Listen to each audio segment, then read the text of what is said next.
कड़ी में हमारे बीच कैसे खड़े होंगे इनके हमारे माननीय थोड़ा जी जिला संयोजक प्रधान सीपीजी नामदार जी साहब। अरे यार पीछे रोना है यार, ठीक है कदम रखा था जो कि दिव्य संस्थान की तरफ से, चित्तौड़ सेवा संस्थान की तरफ से था। परंतु जब हम राजस्थान में आ रहे हैं तो एक अलग प्रकार की परिस्थितियों को देखने का मौका मिल रहा है।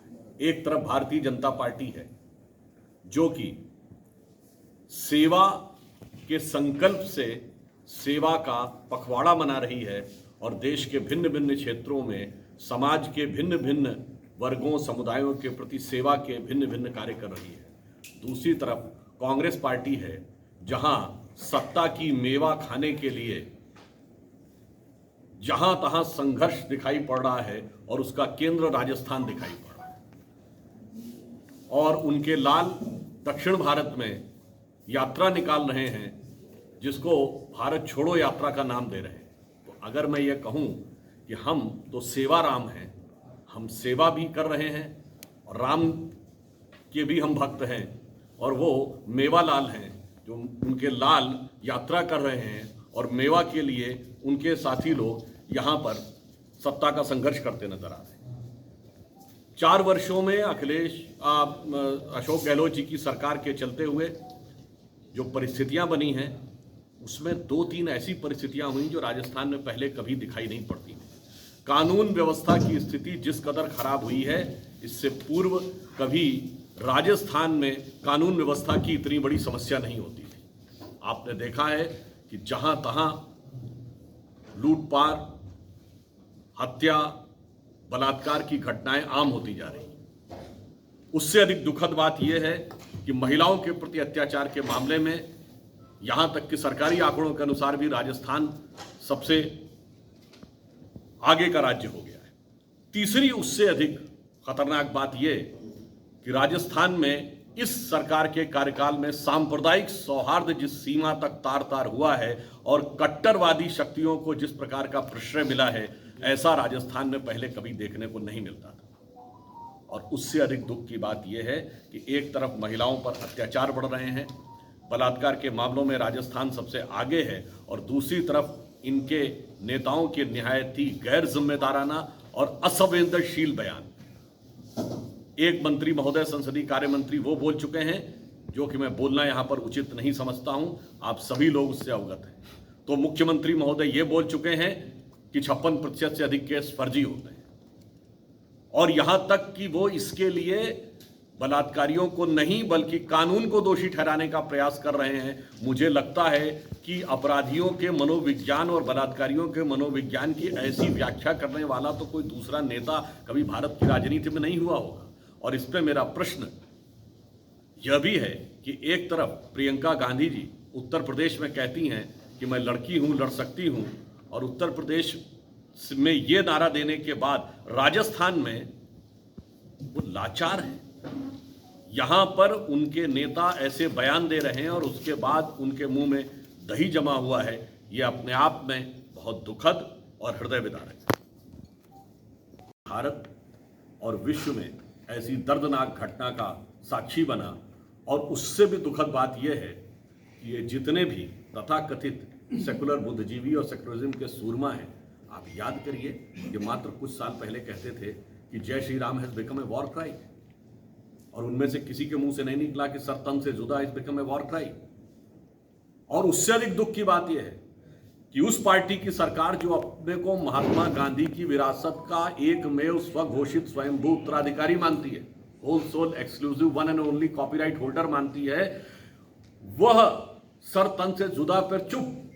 और इतना ही नहीं, अगर आप देखें तो उस प्रकार की शक्तियों को ऐसा बढ़ावा दिया गया कि आपके प्रदेश में अनेक ऐसी घटनाएं हुई, चाहे अलवर में हरीश जाटव, योगेश जाटव, कृष्णा वाल्मीकि के साथ जिस प्रकार से दुखद और दुर्दांत तरीके से हत्या की गई, परंतु उनकी नज़र में वो तो दलित समुदाय के नहीं थे, क्योंकि वोट बैंक के तराजू पर तौलना से भी अधिक दुखद बात यह है कि अभी आपने देखा कि केंद्र सरकार ने पीएफआई पर बैन लगाया है, परंतु राजस्थान की सरकार ने पीएफआई को कोटा में रैली निकालने की परमिशन दी थी। आप सोचिए कि जबकि आपके इसी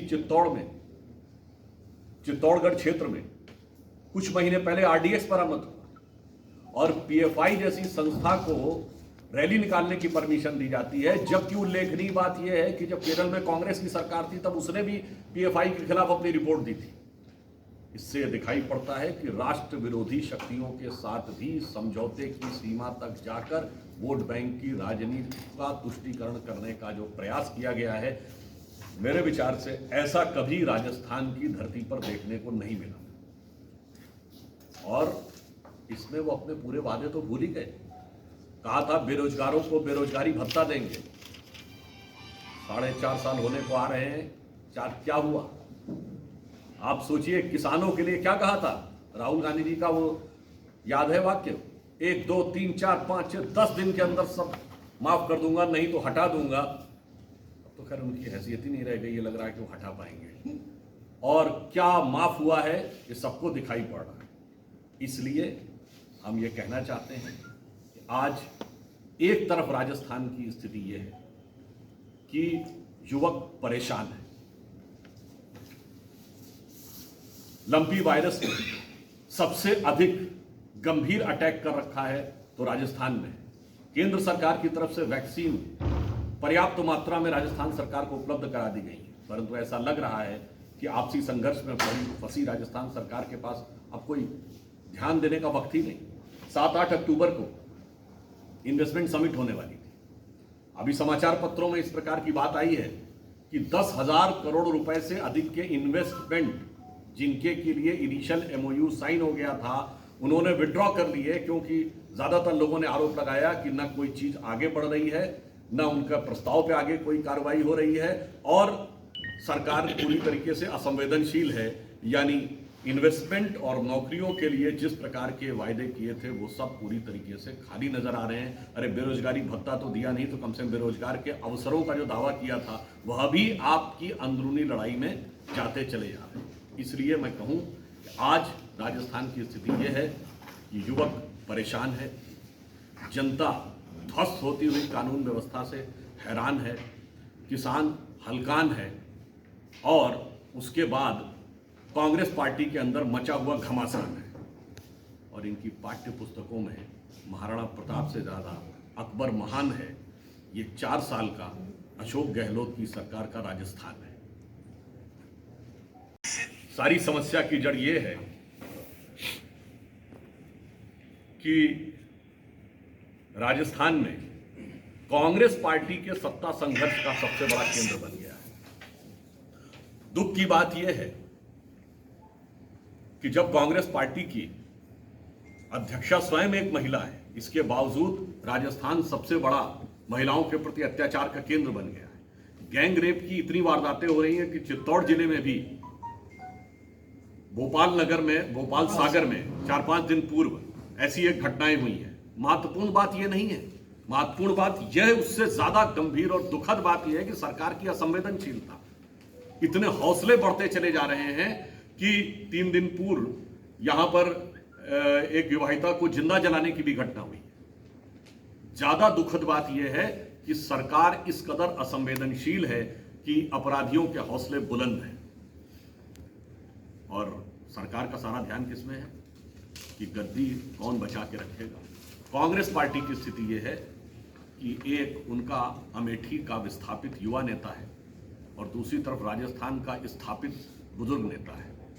वो जो विस्थापित युवा नेता है वो पद लेना नहीं चाहता, और जो राजस्थान का स्थापित नेता है वो पद देना नहीं चाहता। और इस लेन देन के चक्कर में कांग्रेस के अंदर जो 3-3.5 साल से अध्यक्ष पद का अनुसंधान चल रहा था वो अब घमासान में बदल गया है। और ऐसा लगता है कि इस लेन देन के चक्कर में कांग्रेस को अब लेने के देने पड़ गए हैं। और राजस्थान ने एक ऐसा विचित्र उदाहरण प्रस्तुत किया है, कांग्रेस पार्टी ने भी ऐसा विचित्र उदाहरण प्रस्तुत किया कि जिसको वो अपने राष्ट्रीय अध्यक्ष का कैंडिडेट बना रहे थे वो बागी हो गया।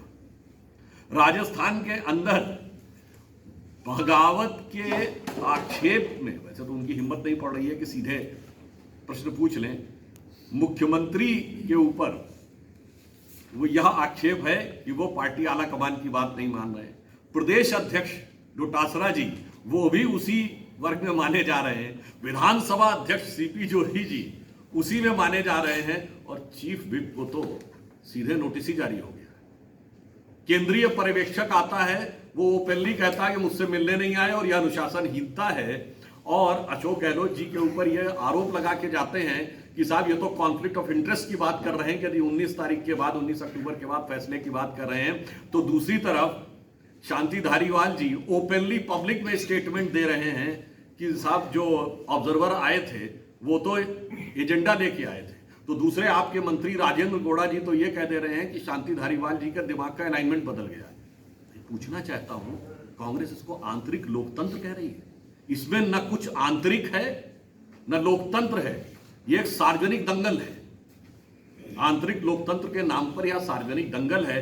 और दुख की बात यह है कि दंगल में सारे के सारे पहलवान अपनी अपनी शक्ति बढ़ाने के लिए लगे हुए हैं और राजस्थान की जनता के प्रति किसी के में कोई संवेदनशीलता नहीं है। कांग्रेस की अंदरूनी स्थिति पर तो मुझे वह पंक्ति याद आती है कि मल्लन से मल्ल घनेरे, बाहर ना तो घर में बतेरे। बाहर लड़ने की जरूरत नहीं, अंदर लड़ाइयाँ करने वाले बहुत हैं। परंतु मुझे पूर्ण विश्वास है कि राजस्थान की जनता इन सारी चीज़ों के ऊपर सतर्कता से नज़र रखे हुए, जनता की भावनाओं के साथ जो छल किया गया है उसका समुचित प्रत्युत्तर आगामी विधानसभा चुनाव में राजस्थान की जनता देगी और भारतीय जनता पार्टी को प्रचंड बहुमत के साथ पिछले, मैं विश्वास के साथ कह सकता हूँ, पिछले सभी रिकॉर्डों को तोड़ते हुए आगे बढ़ेगी।